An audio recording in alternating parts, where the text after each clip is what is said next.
Hello, everybody. This is Klaas from the band Lord of the Lost, and you're listening to Rhino Radio.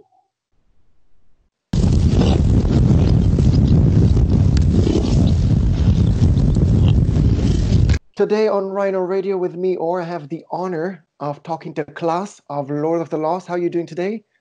Hey, people. Hey, Or. I'm good. I'm really good. The weather here is mixed up, not very cold, but a bit rainy, whatever. But I'm actually having a good time. I mean, tomorrow we have the shop takeover, like being online on Facebook and trying to promote our record that comes out the week after next week, and selling some merch and being interactive with the people. So I'm glad that I'm not only home, so that we have something good to do. Well, you've already proven what sort of a professional you are between plugging the album that I want to talk about, but also flirting with the British people, our British audience, talking about the weather. That's the thing we like doing the most. So, Yeah.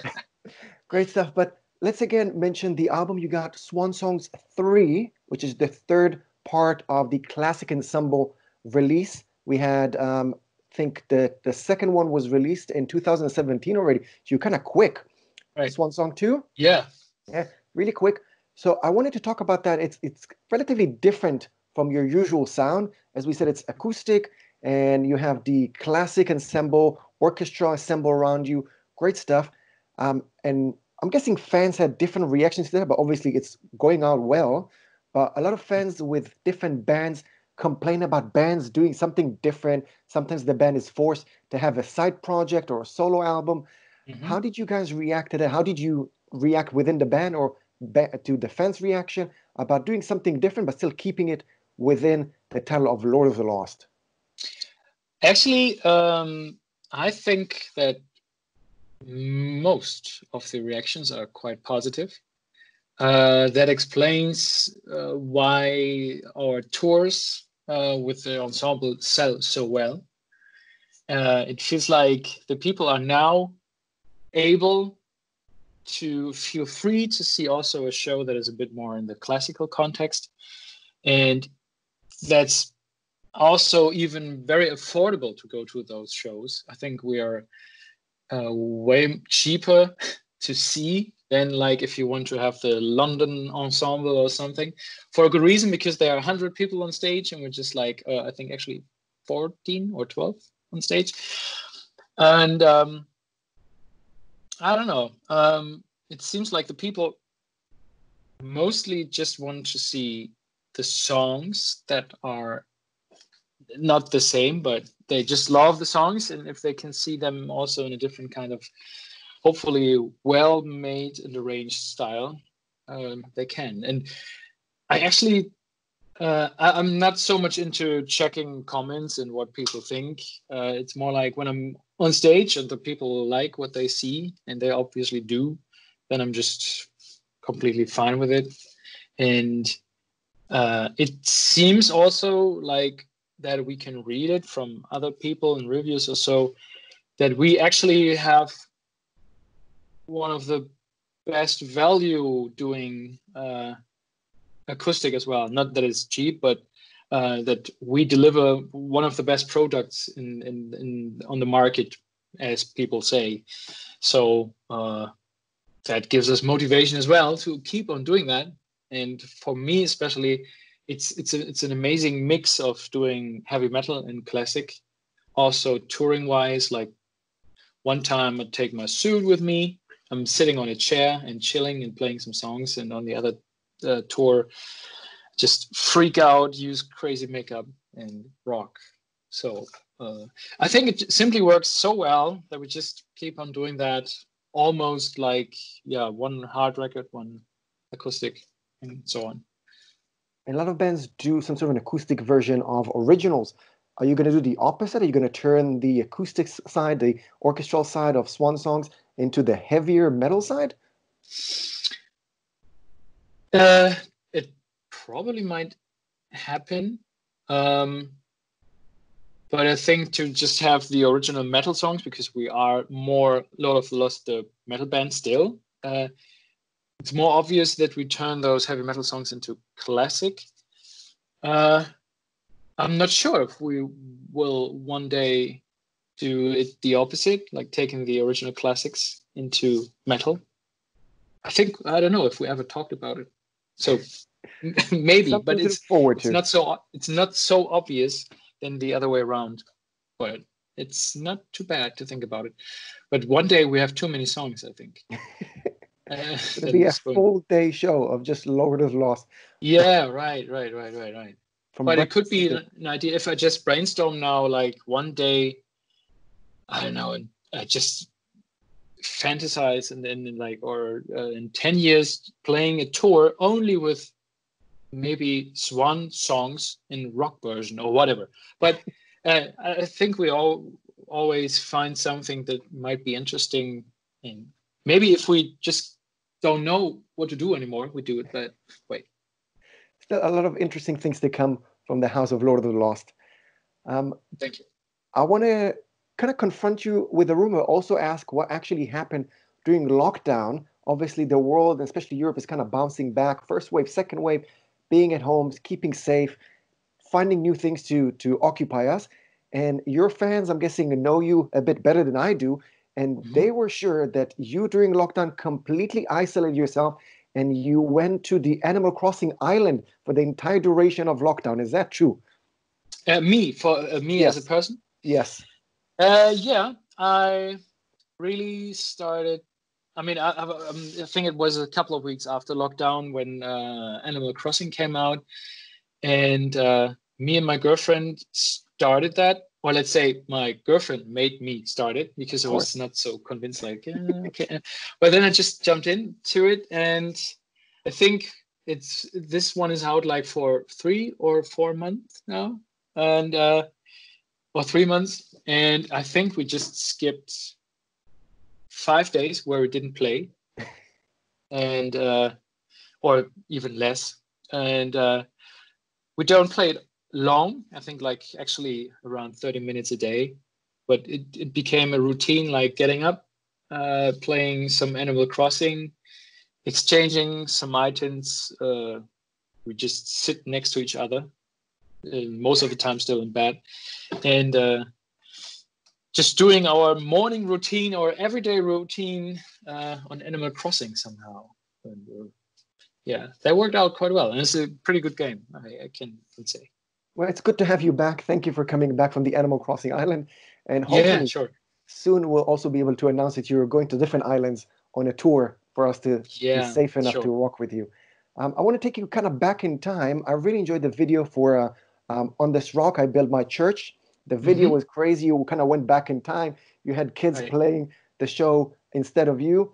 And I was wondering, it kind of made me think, do you think that metal, is there an age for kids to be too young for metal? Or would you just introduce kids to metal when they're babies? Or how would you do as a parent? I think, in my opinion, it's wrong to change your behavior. I mean, if you're a metalhead and you prefer to listen to metal music, you should keep on doing that. I mean, probably if your favorite style is deathcore, probably you smooth it a bit down if your kid is in the room. But I think there's nothing wrong with if kids experience that and say, "Oh, this is cool," and even if they don't, it's okay. And also, I mean, I think if they're like 1 year old, you shouldn't play that all the time around them because it might be too aggressive in general for a baby, because it needs also a lot of sleep. But if they are old enough to talk to you and they have questions, you simply can also make them understand that these people on the music are not angry, and that it's just more like living with that angriness, if it's anger, I don't know, it depends, and just focusing on just letting out and feeling better after that. So I would give them the chance to listen to whatever they like, but I would not try to keep them away from that. And I think if you make them understand that, they are also very thankful for that. And I don't like those people saying, "Hey, you kid have to listen to metal because it's my life, and that's why you have to do it. And you are the next coming to the shows because you have to, and you have to love it." And to confuse the kids a bit, maybe to that they have to do something. But I mean, I would try. I would just keep on doing that if they start always crying when I just listen to, I don't know, whatever that is. And I would think, okay, I'd do something that they probably like better. But I think metal music is not bad for kids. As much, no kind of music is bad for kids. If they like it and if they have a good time with you, then it's even the better. And I'm going to keep you kind of on the heavier side of the conversation, trying not to get you into too much trouble, but some of the lyrics, some of the themes and symbols of the music are around faith. Is it something that occupies you, that interests you in life as well? What do you think is the balance between religious and metal? Is it something that goes along, or they need to fight each other, like in Finland when they burn everything? Yeah. Whew. I think the church in general is more like I'm not saying literally, like, is a bit, if I think about it, it's more the enemy of heavy metal. Yes, Even if though there are religious metal bands, I mean, in the end, there's everything that you can imagine. But I think metal in general is a bit some kind of your own freedom, what you want to do, but inside a group of fans, because I think usually there's a strong bond between fans. And it's too easy to see the church as a bad thing, because they did so many things, and they are still so much into the past. I mean, I don't have anything against the church. Actually, they seem okay. I don't know what's happening backstage, but I prefer to have my own belief in good things. So it's more like being human, like humanity. So I almost lost the point. Yeah, I mean, for us, it's easy. We are not following the church. We see a lot of problems with the church. So there's a lot of topics as well, saying like, hey, speaking about how much problems you brought over the world, even if it's the church, the Koran, whatever church that is. Okay, so hopefully I didn't get you into too much trouble, and I'll ease it a little bit with something different. Again, with the themes of the music, what is scarier to you, death or love? I think I'm more scared about love than death, because death comes anyway, and love is, or should be, a very long time until you die. But you have to work on love, but death is easy in the end. And since death will get you anyway, I'm ready. But love can, like, throw you around, make you helpless, make you give up everything to get everything. And so, yeah, love is crazy, and death is just death. That's great. So before we say goodbye, let's mention again Swan Song 3 coming out on the 7th of August. And it's going to be a bit different if we listen to Thornstar. So it's going to be a bit more melancholic, obviously with an ensemble of musicians with all different styles. So it's going to be great. We already had a few singles out and we loved them. So I cannot wait for it to come out for us to enjoy more.